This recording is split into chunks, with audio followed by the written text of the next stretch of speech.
Kalau saudara melihat saya pakai hijab atau saudara melihat saya pakai tudung, pertama saya adalah seorang murtadin. Ingat, saya adalah seorang murtadin. Saya orang muslim yang telah percaya kepada Yesus Kristus sebagai Tuhan dan Juru Selamat saya. Dan Tuhan pakai hidup saya untuk memberitakan firman Tuhan. Tuhan pakai hidup saya untuk menjadi saksi Kristus, bukan hanya di Yerusalem, tetapi Yudea sampai ke Samaria. Nah, kalau gitu apa yang menyebabkan orang murtad? Satu,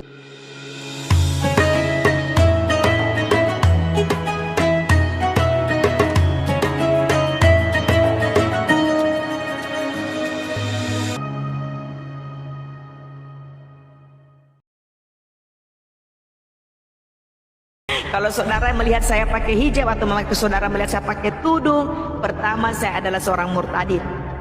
Ingat, saya adalah seorang murtadin. Saya orang muslim yang telah percaya kepada Yesus Kristus sebagai Tuhan dan Juru Selamat saya. Dan Tuhan pakai hidup saya untuk memberitakan firman Tuhan. Tuhan pakai hidup saya untuk menjadi saksi Kristus, bukan hanya di Yerusalem, tetapi Yudea sampai ke Samaria. Dan puji nama Tuhan, melalui pelayanan pekerjaan Tuhan di dalam sosial media ini, banyak jiwa yang melayani, banyak jiwa yang terberkati, banyak jiwa yang percaya kepada Yesus Kristus. Semakin banyak jiwa yang percaya, semakin banyak penghujatan. Haleluya. Yang dihujat bukan orang percaya, tetapi saya terus dihujat. Bukan cuma dihujat, saudara kekasih, tapi mereka begitu banyak menjapri saya, mengancam saya, mengeduh. Tetapi puji nama Tuhan, Bapak Ibu Saudara kekasih, saya tetap kuat. Sampai hari ini saya dapat berdiri semua karena pekerjaan Tuhan. Baiklah, firman Tuhan di dalam kitab 1 Korintus 11 ayat 2. Demikian firman Tuhan. Lembaga Alkitab Indonesia memberi judul perikop hiasan kepala wanita. Biar saudara paham bahwa hijab itu milik siapa. Hijab itu milik siapa? Amin. Supaya saudara juga paham bahwa hijab itu milik siapa, ya. Jangan suka ngaku-ngaku deh, berhenti ngaku-ngaku. Ingat, Ismail diberkati anak cucu dan melahirkan 12 keturunan, 12 raja-raja besar. Tetapi Ismail tidak pernah diberkati tanah oleh Tuhan. Jadi kalau saudara hari ini mendengarkan begitu banyak perpecahan dari luar sana, saudara kekasih, begitu banyak saudara kita dengarkan kabar-kabar yang terjadi perang di mana itu karena apa? Perebutan wilayah. Karena Ismail tidak pernah dijanjikan tanah oleh Tuhan. Ismail tidak pernah dapat warisan tanah dari Tuhan. Tetapi Ismail dijanjikan oleh Tuhan bagaimana dia juga akan mewarisi berkat Tuhan, yaitu dia akan mewariskan 12 raja dari keturunan Ismail, dan mereka akan beranak cucu dan menjadi bangsa yang besar. Itulah. Jadi kalau hari ini saudara melihat saya pakai jilbab, karena berkat Abraham telah jatuh. Bukan telah jatuh, berkat Abraham telah menghampiri diri saya. Saya telah menerima berkat Abraham. Dan bukan cuma itu saja. Kalau Ismail hanya diberkati jasmani bukan rohani, tetapi hari ini berkat Bapak Abraham telah saya terima, yaitu berkat jasmani dan rohani. Berkat jasmani dan rohani yang saya peroleh, Bapak Ibu Saudara kekasih, saya diberikan kesehatan. Satu itu berkat jasmani. Saya diberikan hati yang bersukacita untuk menyembah dan memuliakan Tuhan. Haleluya. nah kalau gitu apa yang menyebabkan orang murtad? Satu, pendidikan orang tua. Yang kedua, dia nggak bisa berkomunikasi sama orang tuanya, dan dia kemudian punya orang yang lain yang ngajak dia, atau punya teman-temannya yang memberikan masukan-masukan pada dia sehingga dia menjadi yakin. Yang ketiga, hampir sama dengan yang kedua, tapi ini benar-benar ada teman-temannya aktif yang ngajak dia. Nah, kalau ini yang harus dilakukan adalah memang yang ngajak diskusi juga teman-temannya sekalian. Kalau itu pun kalau masih mau diajak diskusi. Maka balik lagi, sebenarnya ini bisa ditanggulangi kalau seandainya kita punya relationship yang baik dengan anak-anak kita. Kita nggak bisa nyalain anak-anak kita sebenarnya, teman-teman sekalian, karena kita duluan hidup daripada mereka. Kita harusnya yang lebih paham daripada mereka. Berkali-kali ketika saya masih kecil, saya protes. Kenapa orang tua saya begini? Kenapa orang tua saya begitu? Dan dalam satu titik itu benar, dan dalam titik yang lain itu salah.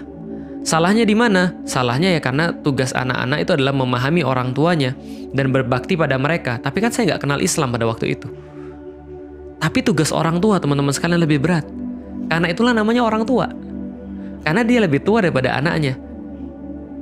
Mereka harusnya sudah pernah mengalami apa yang dialami oleh anaknya. Harusnya mereka tahu bagaimana cara memahami anak-anaknya. Karena itulah mereka jadi orang tua. Maka jadi orang tua itu harusnya lebih banyak belajar. Karena mereka harus tahu bagaimana cara untuk mendidik anak-anaknya agar tidak seperti mereka dulu atau apapun yang mereka sesali. Dulu saya merasa bahwa dalam keluarga saya ada beberapa kritik. Saya perbaiki dalam keluarga saya. Artinya saya bilang pada waktu saya masih kecil, ketika saya melihat fakta yang demikian, saya bilang pada diri saya sendiri, saya tanamin pada diri saya sendiri, besok kalau saya punya istri, saya nggak akan begitu. Kalau saya punya anak, saya maunya begini. Itu adalah maksudnya belajar. Tapi balik lagi, nah kenapa orang kemudian bisa murtad? Kenapa ada orang kemudian bisa kemudian dapat hidayah, ada orang yang murtad? Karena dia menjauh daripada Allah Subhanahu wa Ta'ala. Dan faktor orang tua ini penting sekali. Yang kedua adalah dia mendapatkan referensi-referensi yang gak ada yang menjelaskan pada dia. Yang ketiga, dia kemudian berteman dengan orang-orang yang salah, yang senantiasa menguatkan dia dalam kesalahannya itu. Persis seperti di dalam Al-Quran. Allah katakan, wa minan nasi mayakulu amanna billahi wa bil yaumil akhir wa mahum bimu'minin. Ada orang-orang yang mengatakan dirinya beriman tapi sebenarnya dia tidak. Dia merasa memperbaiki padahal dia merusak. Kan seperti itu sebenarnya. Simpel saja. Nah, karena itulah ada orang-orang yang mulai mempertimbangkan. Karena masuk referensi-referensi yang salah. Referensi itu ibarat bahan-bahan makanan, teman-teman sekalian. Kalau saya mau masak makanan yang sehat, tapi bahannya masakan-masakan yang nggak sehat, ya nggak bisa dimasak, nggak bisa dikombinasi. Tapi kalau misalnya bahan-bahan yang buruk itu sudah ada di sono, lalu kemudian punya niat dikit aja, jadi. Maka dia kemudian pindah dalam agama yang lain. Karena bahan-bahannya sudah ada di situ. Referensi-referensinya semua referensi buruk. Jadi itu yang bisa menyebabkan orang-orang jadi kemudian murtad. Bacaannya bacaan liberal. Pemikirannya pemikiran liberal. Yang di-follow orang-orang liberal. Temen-temennya juga liberal. Ngomongannya untuk apa sih agama? Lihat tuh orang-orang Jepang. Nggak punya agama tapi mereka baik. Lihat tuh orang-orang yang lain. Mereka agamanya bukan Islam tapi mereka baik. Tapi kenapa lihat orang-orang Islam semuanya pemarah? Semuanya kemudian orang-orang kayak begini. Semuanya munafik dan segala macam. Pas ketemu orang kayak tadi, ya sudah. Makanya ada orang yang bilang bahwa orang-orang yang bukan muslim tuh nggak bisa baca Quran. Mereka nggak bisa baca hadis, tapi mereka baca kamu. Mereka baca saya. Dan saya yakin, saya sadar betul, saya bukan role model di dalam Islam yang baik. Banyak orang-orang yang mungkin ketika ngelihat Islam jadi takut gara-gara saya. Iya, saya akui. Banyak orang kemudian nggak srek dengan Islam gara-gara saya. Iya, saya akui. Saya sampai sekarang masih belajar untuk jadi role model yang terbaik di dalam Islam. Tapi teman-teman sekalian, yang mau saya kasih tahu adalah kita adalah semua agen di dalam Islam. Kita menunjukkan apa yang kita baca di Al-Quran dan di As-Sunnah. Jadi, kalau ada orang-orang yang kemudian gara-gara akhlak kita, kemudian menimpakan akhlak kita pada Islam, aduh, itu sangat menyesal sekali. Tapi kalau ada orang yang ditunjuki Islam oleh karena akhlak kita, Masya Allah, berarti Allah menggunakan kita untuk berbicara dengan pembicaraan Al-Quran. Allah menggunakan kita untuk menjadi wakil Al-Quran dan Al-Hadis. Masya Allah, Alhamdulillah. Balik lagi teman-teman sekalian. Jadi kalau seandainya kita menemukan ada orang-orang yang sangat kita sayangi, sangat kita pedulikan, dan kita pengen mereka untuk dapat cahaya Islam, kita pengen mereka dapat hidayah Islam, bagaimana caranya untuk kemudian mentransfer itu? Balik lagi, referensi. Itu yang membuat mereka berpikir seperti apa. Masukkan referensi-referensi yang baik. Tampilkan akhlak yang baik pada mereka. Kalau utang ya bayar, kalau janji ya ditepati, kalau ada yang bisa dibantu ya dibantu. Tapi Ustadz, mereka tuh nuntut kita untuk toleransi pada mereka dengan perkara-perkara yang diharamkan. Ya kalau kayak gitu jangan ikut-ikutan, tapi ya jangan dimarahin, tapi ya jangan kasar. Kita boleh nolak ketika diajak minum minuman keras, tapi ya jangan kasar. Kita boleh berkata bahwa kita nggak boleh mengucapkan selamat Natal, tapi ya jangan dengan ngegas. Itu maksudnya. Jadi tunjukkan hal-hal yang baik, berikan referensi-referensi yang baik. Buku-buku bisa diberikan pada mereka, tunjukkan video-video yang baik. Semua referensi-referensi itulah yang insya Allah akan membuat orang jatuh cinta dengan Islam. Jadi itu teman-teman sekalian bisa saya sampaikan. Mudah-mudahan ini menjadi sebuah masukan yang berharga, minimal bagi diri saya pribadi, bahwa referensi itulah yang akan menyebabkan orang berpikir berbeda tentang sesuatu. Referensi itulah yang membuat mereka senang atau mereka benci dengan Islam. Dan mudah-mudahan kita bisa menunjukkan referensi yang terbaik. Lah kalau ada teman saya yang sebaliknya, Ustadz, tadi kan kalau ada orang yang pengen masuk Islam, kalau misalnya ada orang yang sekarang murtad, gimana, Ustadz?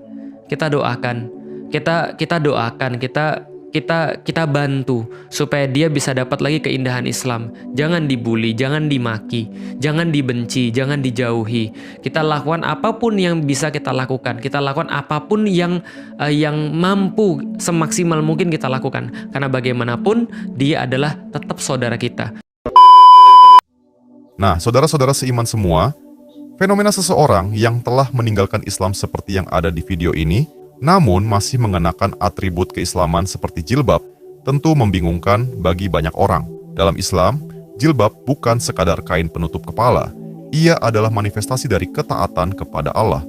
Bila seseorang sudah memilih keluar dari Islam atau murtad, mempertahankan simbol ketaatan tanpa lagi meyakini yang diperintahkannya menjadi kontradiktif. Ustadz Felix Xiao dalam berbagai ceramahnya sering menekankan bahwa hidayah adalah milik Allah.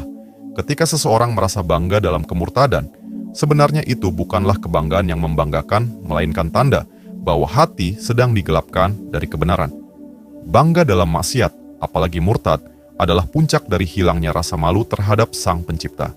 Kita diajarkan untuk tidak sombong dalam ketaatan, apalagi dalam kemaksiatan.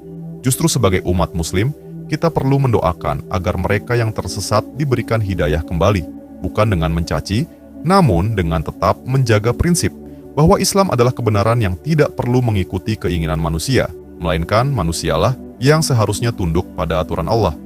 Jangan terpesona oleh dunia yang mengajarkan kebanggaan dalam kesalahan. Keimanan itu karunia, dan mempertahankannya butuh kesungguhan, bukan pembenaran terhadap kesalahan. Semoga Allah jaga hati-hati kita. Nah, semuanya itulah pembahasan kali ini. Semoga apa yang disampaikan bisa memberikan kita manfaat dan pelajaran baru untuk kita semua. Jangan lupa untuk like, comment, and subscribe supaya kalian tidak ketinggalan info terbaru dari Dakwah Official. Sekian video kali ini, sampai jumpa di video berikutnya. Wassalamualaikum warahmatullahi wabarakatuh.